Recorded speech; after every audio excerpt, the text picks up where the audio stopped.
The day started like any other, but stepping into my best friend's living room, I felt a subtle shift in the air. He was busy upstairs with some project, leaving the house quiet except for the soft hum of the refrigerator and the faint clatter of dishes from the kitchen. That's when I noticed her, my friend's mom, Elaine. She was perched on the edge of the couch, a book in her hand, yet she didn't seem engrossed in it. Instead, her gaze drifted toward me with a kind of casual curiosity that made my chest tighten, just a little. Elaine was the kind of woman whose presence demanded attention without trying.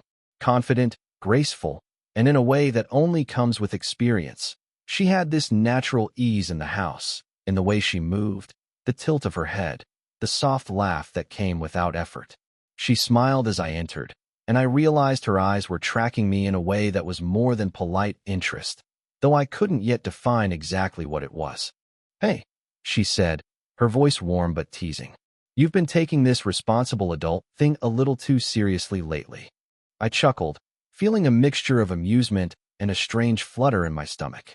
I wasn't sure if it was her voice, the familiarity, or the way her knee brushed mine as she shifted on the couch. It was subtle, almost accidental, but it made me painfully aware of our closeness. Her perfume lingered in the air, soft, slightly floral, comforting and distracting all at once. I sank into the couch across from her, trying to focus on the conversation, but my eyes kept catching the way she leaned slightly forward, the way her hand rested near mine on the armrest, brushing against the soft fabric. Every movement seemed layered, casual, but intimate. She laughed softly at something I said, and her smile was warm, knowing, but there was an undertone I couldn't ignore. I felt my heartbeat accelerate, a tiny heat rising to my cheeks. This wasn't just admiration or friendliness. There was something unspoken in the air, something delicate and electric that neither of us addressed outright. We talked about inconsequential things at first, her work, my studies, movies I'd seen recently, but the conversation held a rhythm of its own. She would glance at me, pause mid-sentence as if considering what to say, and lean a little closer. Each subtle gesture seemed deliberate, yet innocent, a quiet tug on the edges of my composure. At one point, she commented lightly on how serious I always seemed, her fingers brushing my arm as she reached for her coffee. "Relax a little," she said, her eyes holding mine just a fraction too long. "You might actually enjoy yourself." Her words were playful, but the way she said them lingered in the room, and in my mind, far longer than they should have. By the time my friend called from upstairs, I realized the afternoon had shifted. What began as an ordinary visit had morphed into something charged with unspoken curiosity and tension. I couldn't pinpoint exactly why, but I knew one thing. I would notice her, and every subtle, almost accidental touch, far longer than I should. And in that quiet, ordinary room, the first seeds of something complicated and thrilling had already been planted. A few days later, I found myself back at my friend's house. He was out running errands, leaving the living room quiet again, except for the soft hum of the ceiling fan and the muted light filtering through the curtains. Elaine was there, naturally, as if the house existed in her orbit. She moved with that effortless grace that had already begun to draw my attention in ways I hadn't expected. She greeted me with a smile that felt both familiar and electric. "You're back already? You must really enjoy my company," she teased, but there was a softness underneath the words, a hint that she enjoyed this too. I laughed, trying to keep my voice steady, but my eyes caught the way she sat, angled slightly toward me, her arm brushing mine as she reached for a cup of tea. It was casual, or at least it appeared so, but the brief contact sent an unexpected warmth up my arm. We spent the afternoon in the kitchen, a small, sunlit space that somehow made everything feel more intimate. She moved around with a quiet confidence, washing dishes, arranging cups, glancing over her shoulder to make sure I was comfortable. I offered to help, handing her a dish, and our fingers brushed briefly. The touch was light, almost accidental, yet it lingered longer than it should have, leaving a fluttering warmth in my chest. Conversation came easily, but the topics shifted from ordinary things, favorite movies, work, school, to more personal observations. She shared small stories from her life, moments of triumph and embarrassment, and I noticed how my attention sharpened, hanging on every word. Her laughter was soft but genuine, filling the kitchen with warmth, and I realized I was noticing the smallest details. The way her hair fell just over her shoulder, the subtle curve of her smile, the warmth in her eyes when she looked at me. At one point, she reached for a book on the counter, and her hand brushed mine by accident. My pulse quickened. I tried to meet her eyes casually, but she didn't look away.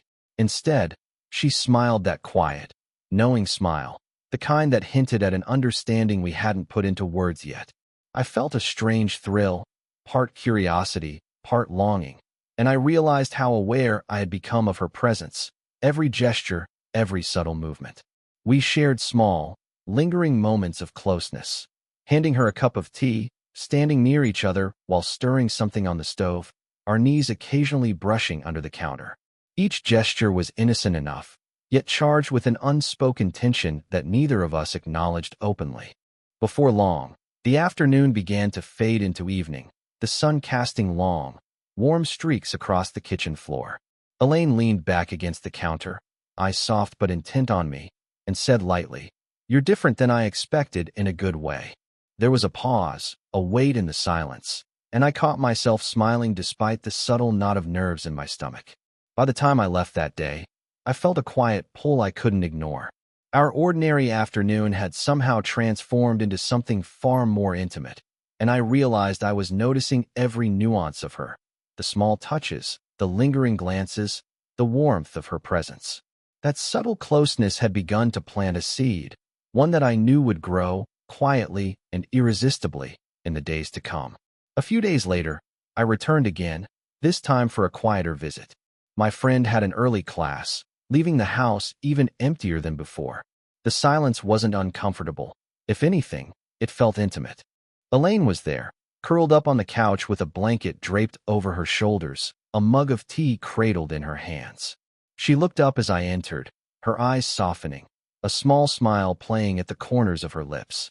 "Hey," she said, her voice gentle. "I was just thinking about you." The words were simple, casual, but something in the way she said them made my chest tighten.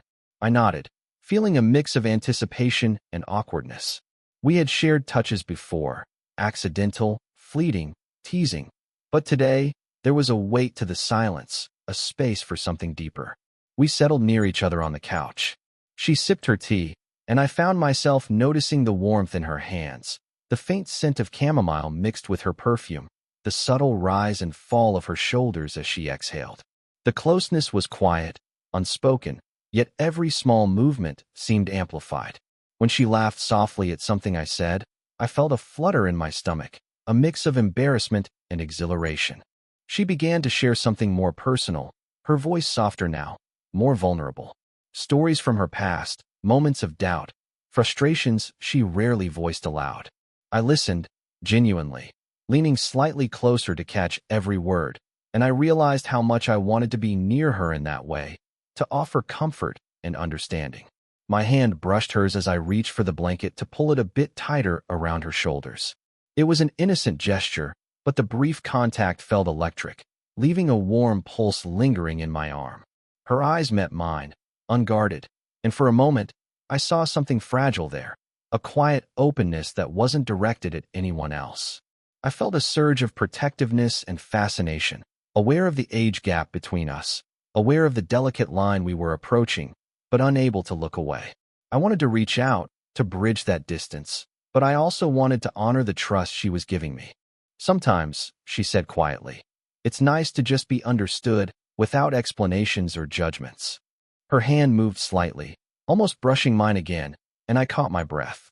There was a tension in the air, silent, restrained, but undeniably present. I wanted to respond, to reach out, but words felt inadequate. Instead, I simply nodded, offering a reassuring smile, letting the silence carry our shared understanding. The afternoon drifted on, filled with quiet conversation and small, accidental touches that lingered longer than they should. When I finally left, I felt the weight of the connection between us, a slow-burning warmth that stayed with me long after the door closed. It wasn't just attraction. It was trust, vulnerability, and the quiet thrill of being close to someone who seemed to see me in ways no one else did. It was another quiet afternoon when I returned to the house, my friend out as usual, leaving just Elaine and me in the living room. The light filtered softly through the curtains, bathing the room in a warm, golden hue. The air felt heavier somehow, charged with anticipation, though nothing had yet been said. Elaine was sitting on the couch. As usual, her posture relaxed but her eyes sharp, watching me with a faint, knowing smile. "Back so soon?" she teased lightly, leaning forward slightly. The movement brought her just a little closer than before, and my chest tightened. "I hope you haven't come here just to stare at me all afternoon," she added, her tone playful but layered with subtle meaning. I laughed nervously, aware of the distance closing between us. The couch we shared was wide, yet somehow it felt too small. As I sank into the cushions opposite her, she shifted, letting her shoulder brush mine almost casually. The touch was light, brief, but it made my skin tingle in a way I hadn't expected. My mind raced, caught between the obvious social boundaries and the pull of something more. We talked, as we always did, about trivial things at first, a recent movie, a book she had finished her day. But beneath the casual conversation, there was a rhythm forming, a silent negotiation, a dance of proximity and glances. She leaned just a little closer as she spoke, her voice dropping to a softer, more intimate tone.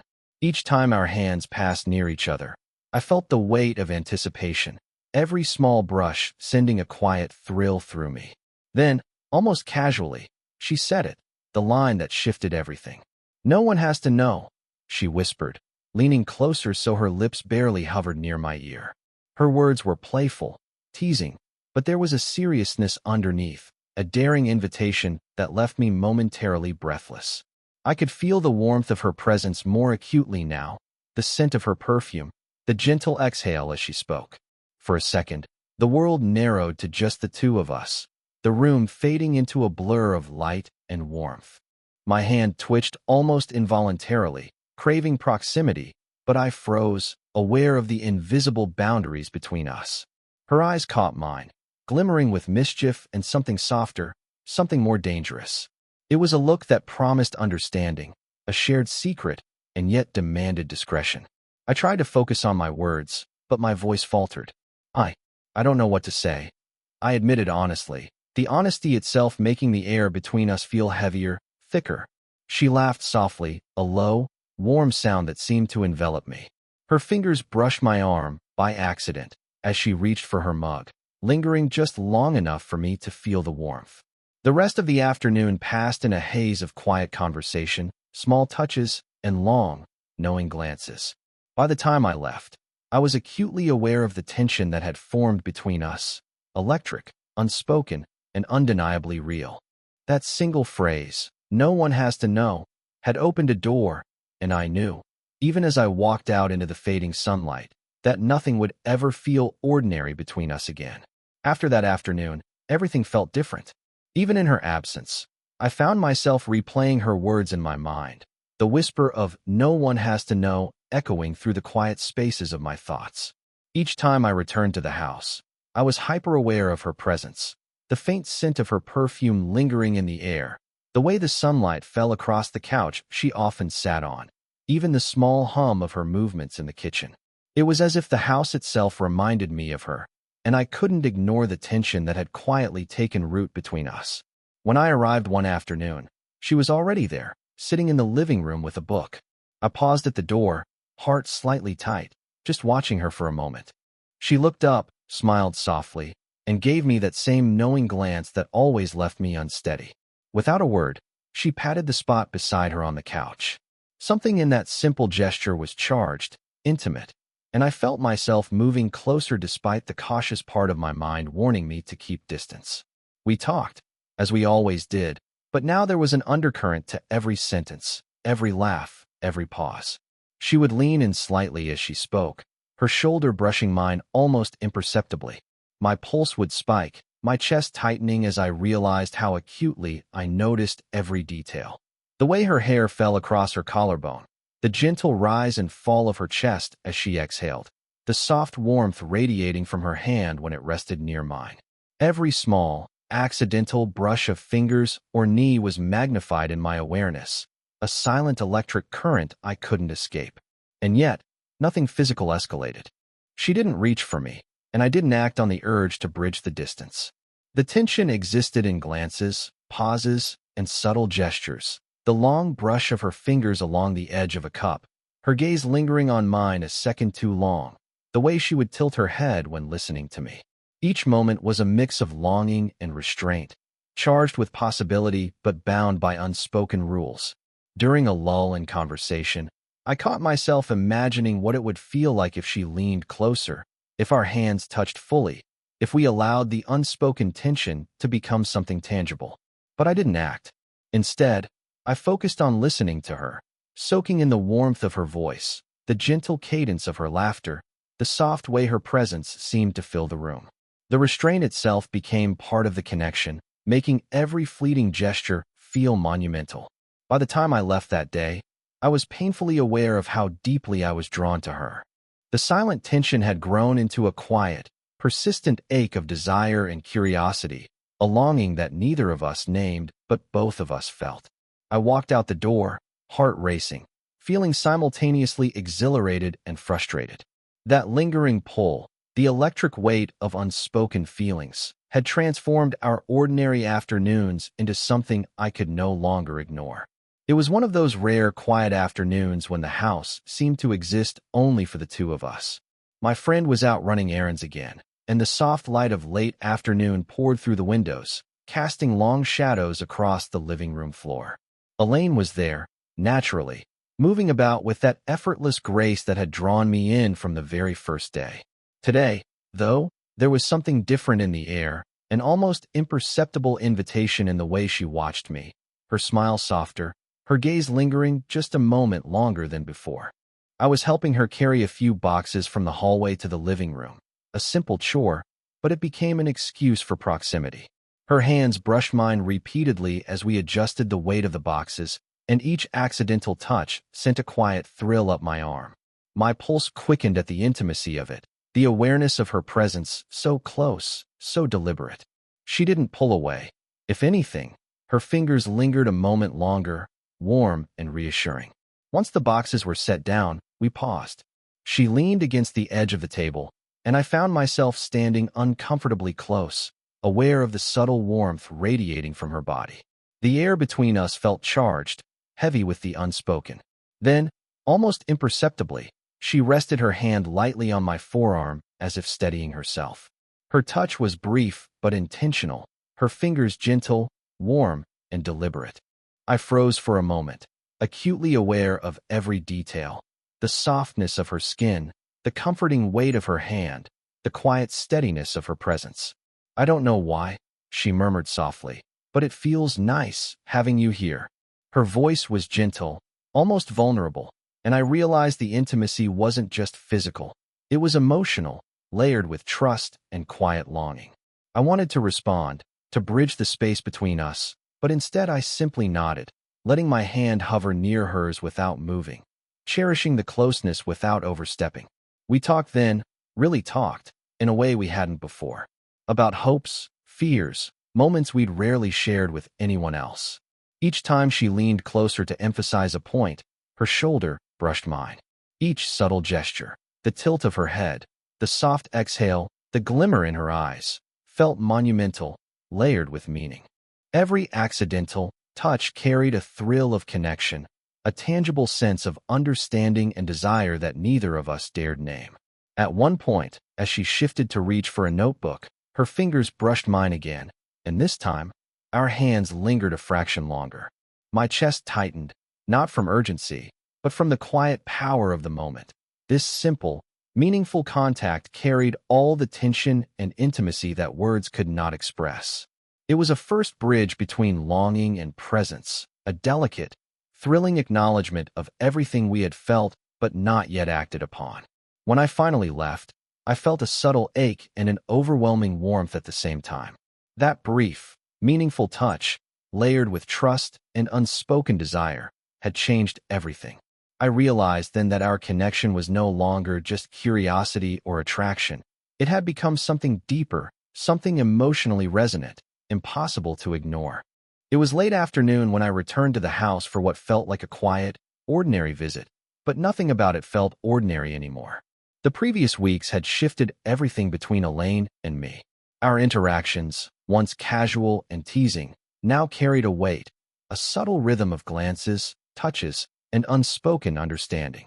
I felt the pull toward her more acutely than ever, yet also the awareness of boundaries that could not be crossed. And somehow, that restraint only deepened the intimacy.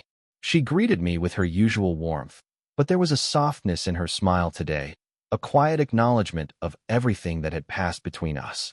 I noticed the small details, the way her hair caught the light, the gentle slope of her shoulders, the familiar scent that seemed to wrap around me like a comfort.